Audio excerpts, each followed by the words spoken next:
Alright, what's up sa inyo mga kababayan? Ito pag-usapan po natin itong mga nakita po nating balita na kung saan mga kababayan itong si Congresswoman Luistro ay di umano sinisiraan ng kanyang mga arrival pagdating po sa larangan ng politika. At dito mapapag-usapan din po natin mga kababayan yung matinding plano at gagawin ni Mayor Hanny Lacuna dito po sa mga kababayan natin dyan sa Kamaynilaan na senior citizen. Dahil ayon po dito mga kababayan sa nakita nating balita, yun daw pong allowance ng mga senior citizen madodoble na pagdating ng 2025. Ibig sabihin yung dating 500 mga kababayan, magiging 1,000 pesos na po ngayon. Itong allowance ng ating mga senior citizen na malaki ang maitutulong po sa kanila. Dahil kung titingnan nyo, ang sabi nga ni Mayor Hanny Lacuna, hindi ako mahilig mangako. Pag ako nangako, tinutupad ko. Ang ginagamit ko puso, hindi punguso. Dahil nga may mga naipangako mga kababayan, etong si Yorme dati, etong si Isko Moreno na hindi naman niya natupad. Ano po, at ngayon yun po yung unti-unti na tinutupad ni Mayor Hanny Lacuna. So bago po natin pag-usapan yan, sa lahat po na nakatutok at nanonood ngayon, huwag niyo po sanang kalimutan na i-like etong video na ito at huwag niyo na rin pong kalimutan na mag-subscribe dito sa ating YouTube channel. Ano po? So anyway, eto mga kababayan, kung makikita ninyo umiinit na ang politika ngayon, buhat nung natapos ang pagpa-file ng Certificate of Candidacy at may mga parinigan na at pasaringan na mga kababayan. At ang isa sa hindi po tinantanan dyan ay etong si Congresswoman Luistro. Dahil mga kababayan, merong mga paninira na ibinabato sa kanya na kung saan yung kanya mga arrival, di umano kinakausap daw ng gobyerno at inaalok daw ng mga matataas na posisyon para lamang daw po wag tumakbo. Pero kung titingnan po nating mabuti mga kababayan, kahit hindi naman gawin ng gobyerno yon, gaya ng ibinibintang nila sa gobyerno, kayang manalo pa rin ni Congresswoman Luistro bilang Congresswoman ng 2nd District ng Batangas. Bakit? Kasi malakas na siya sa tao at mabango na po siya mga kababayan sa tao. Alam niyo kung tutusin, inaalok na nga ng taong bayan na magsenador etong si Congresswoman Luistro. Kaso nga lang mga kababayan, mas mahal niya ang 2nd District ng Batangas kaya tumatakbo pa rin po siya sa pagka-congressman, sa pagka-kongresista. At dito makikita din naman natin na yung kanyang asawa ay tumatakbo ng mayor ng Mabini. Alam naman natin mga kababayan kung anong background meron etong mga Luistro. Sila po ay kilala sa pagiging public servant at pagiging matulungin sa mga kababayan po nating Pilipino, especially sa mga nasasakupan ng 2nd District ng Batangas. So ngayon mga kababayan, alam din naman natin na nanalo etong si Congresswoman Luistro kahit hindi siya sinamahan ng mga kapitan at ng ibang mga mayor mga kababayan. Nagawa niyang manalo bilang isang congresswoman. At ngayon mga kababayan, ang sumama lamang sa kanya at tanging nagtiwala at sinamahan siya sa laban niya ang taong bayan po mismo. So ngayon pakinggan po natin itong mismong speech ni Congresswoman Luistro patungkol po mga kababayan sa kanyang kandidatura nung nagsisimula pa lamang po siya. Ano po, so ito i-play po natin. And I wish to remind you as well, the history of Beatrix, walang nakasamang mayor, diba? Walang nakasamang kapitan, pero dahil sa pagmamahal at suporta ng taong bayan, panalo bilang Congresswoman! Mas mahalaga kasi talaga pag sinamahan ka ng taong bayan, tandaan nyo yan.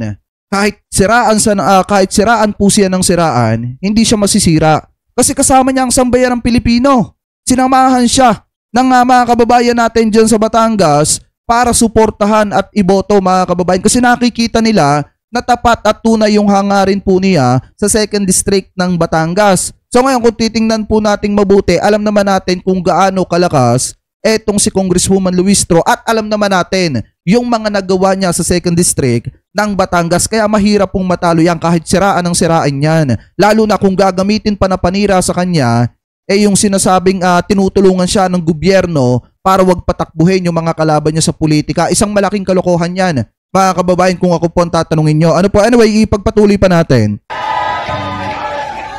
But of course, let us commend the many mayors and barangay captains who today are standing fair for Beatrix for Congresswoman. Kaya palakpakan po natin ang buong pamuno ng Tingloy sapagkat sa Tingloy wala nang kalaban, sorry Beatrix for Congresswoman! Diba? Sa bayan po ng San Pascual, kinikilala po natin ang grupo ni Vice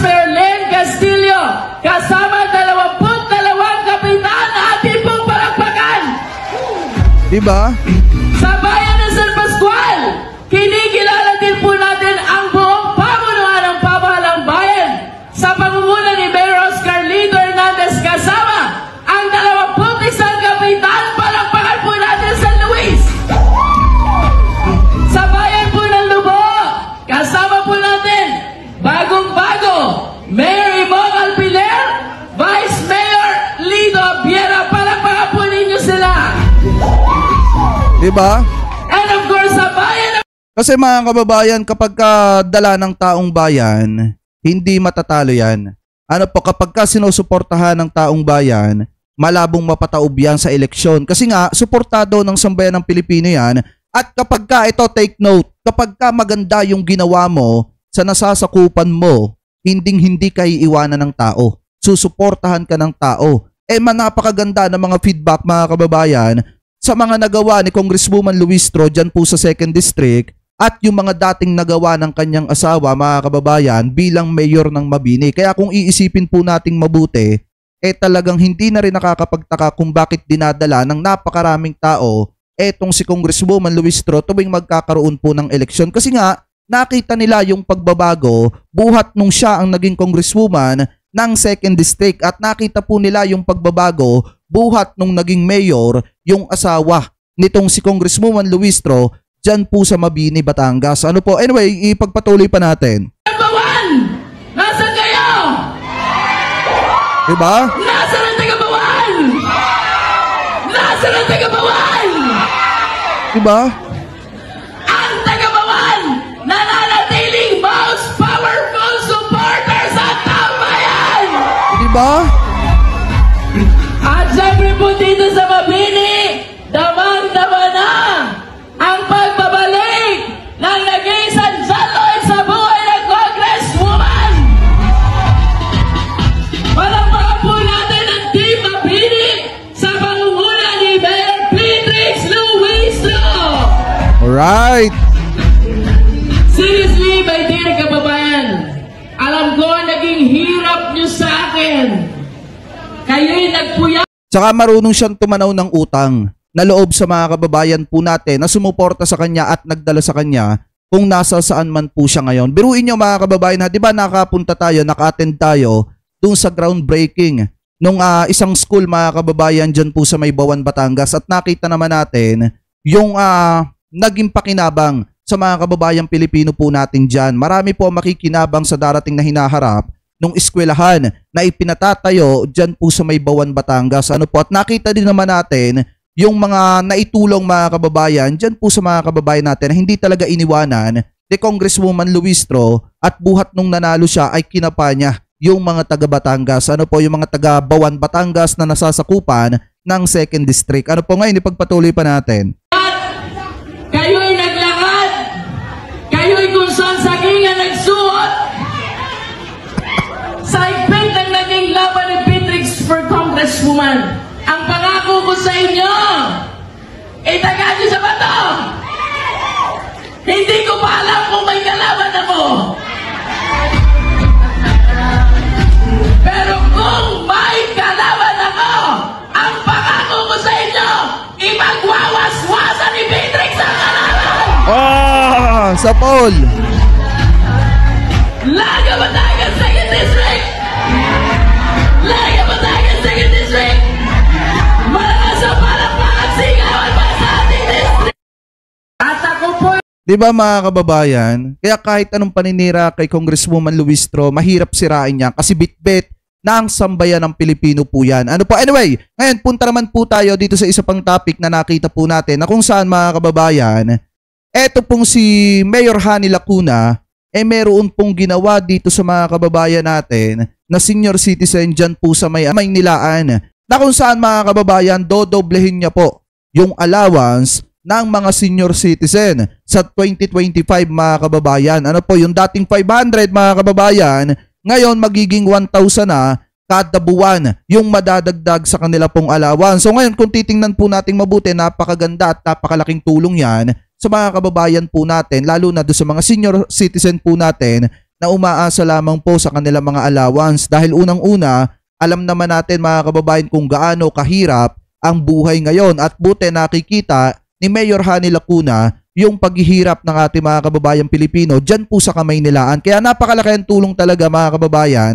Malaki talaga ang may tutulong etong kanyang programa na ito na kung saan mga kababayan, eto po mga senior citizen allowance, doble na. Ano po, magiging 1,000 pesos na kada buwan sa darating na 2025. Kaya kung titingnan po natin mga kababayan, doon sa mga kababayan po nating Pilipino na sumusuporta at nagmamahal kay Mayor Hani Lacuna, sana po patuloy niyo po siyang suportahan kasi napakaganda po ng layunin niya at nais niya para sa mga kababayan po nating Pilipino. Kung matatandaan nyo, noong nakaraang araw, naglibot-libot po etong si Mayor Hani Lacuna dyan po sa may Santa Mesa na kung saan nagdala po sila ng service fair dyan po sa mga kababayan natin sa may Santa Mesa. At kung makikita ninyo mga kababayan, napakaganda ng hatid na tulong sa mga kababayan natin dyan dahil unang-una, magkakaroon ng libreng check-up mga kababayan at magkakaroon ng libreng mga gamot yung mga kababayan natin dyan sa may Santa Mesa. So ito yung video mga kababayan, ipapanood ko sa inyo yung video na kung saan eto pong si Mayor Hani Lacuna ay naglibot dyan sa may Santa Mesa para magbigay ng tulong sa mga kababayan po nating Pilipino dyan at para alamin yung kalagayan ng mga kababayan nating Pilipino dyan sa may Santa Mesa. So ito, panoorin po natin mga kababayan.